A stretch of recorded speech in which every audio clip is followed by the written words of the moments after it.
Bonjour Gilles Leroy. Bonjour. Vous avez rencontré Jean-Paul Huchon, le président de la région, fin septembre avec Marie-Hélène Amiable. Qu'est-ce que vous retenez de cet entretien? Pour l'instant, des choses positives. On attend des réponses concrètes, mais le rendez-vous était chaleureux. On a eu affaire à des gens qui comprenaient ce qu'on demandait, qui comprenaient aussi la nécessité de créer un lycée généraliste à Bagneux, vu la démographie de cette ville. Et maintenant, il ne reste plus qu'à croiser les doigts, quoi, et espérer que les bonnes volontés vont aboutir à quelque chose, qu'on va voir un jour ce lycée pousser.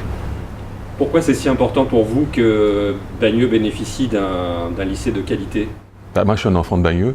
Avant moi, ma mère et mes grands-parents, donc je suis au moins sur la branche maternelle, vraiment un balnéolais. Et j'ai fait, en tout cas, toutes mes années de collège à Bagneux, au collège Barbus, et j'ai vu à la fin de la troisième une sorte d'hémorragie, il n'y a pas d'autre mot, parce que la plupart de mes camarades, ceux qui étaient avec moi en troisième en fait, ont disparu du paysage. Moi, je suis allé au lycée parce que j'étais un bon élève, on va dire, avec un autre de cette classe, mais on n'était que deux. Et on est allé à la Canale parce que voilà, on nous avait recommandé là-bas. Mais mes autres copains, en fait, je les ai croisés après dans les rues de Bagneux. Ils étaient tous plus ou moins, non pas plus ou moins, ils étaient tous comment dire, orientés vers les filiales techniques, professionnelles, quoi. Ils n'avaient pas accès à un lycée généraliste, alors que dans le lot, il y avait de bons élèves, quoi, pas excellents, mais de bons élèves qui méritaient tout à fait de faire un bac généraliste. Donc moi j'ai vécu ça comme une injustice profonde, à une époque où aujourd'hui on parle beaucoup de discrimination sociale.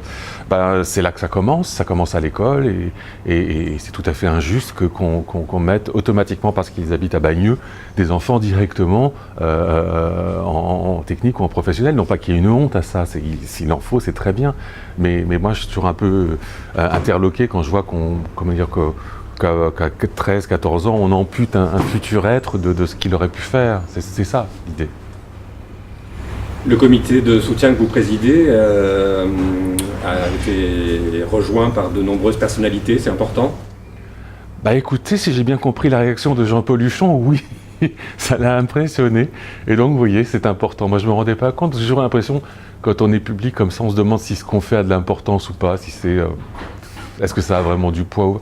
Là, oui, apparemment, oui, il nous a même dit que pour le prochain projet, c'était pas la peine de venir avec toute une liste de people comme ça et d'intellectuels qu'on pouvait venir lui parler directement.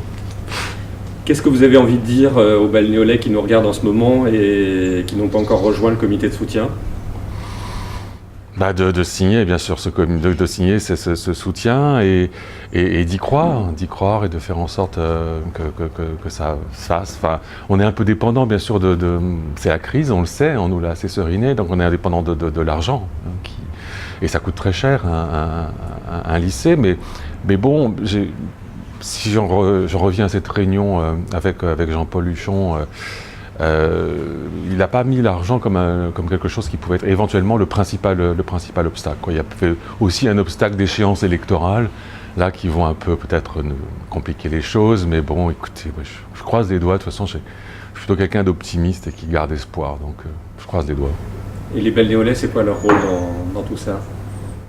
J'en sais rien, c'est peut-être à eux de s'exprimer, de dire qu'ils ont besoin pour leurs enfants d'un vrai lycée, d'un lycée haut de gamme. Il n'y a pas de raison que le lycée La Canale, qui est le lycée voisin, est un lycée d'excellence, on le sait, c'est pas nouveau, mais il faut que, comme je l'ai dit et redit, les enfants de Bagneux aient accès à l'excellence eux aussi. Donc il ne s'agit pas de faire un lycée au rabais, il s'agit de faire un grand lycée à Bagneux.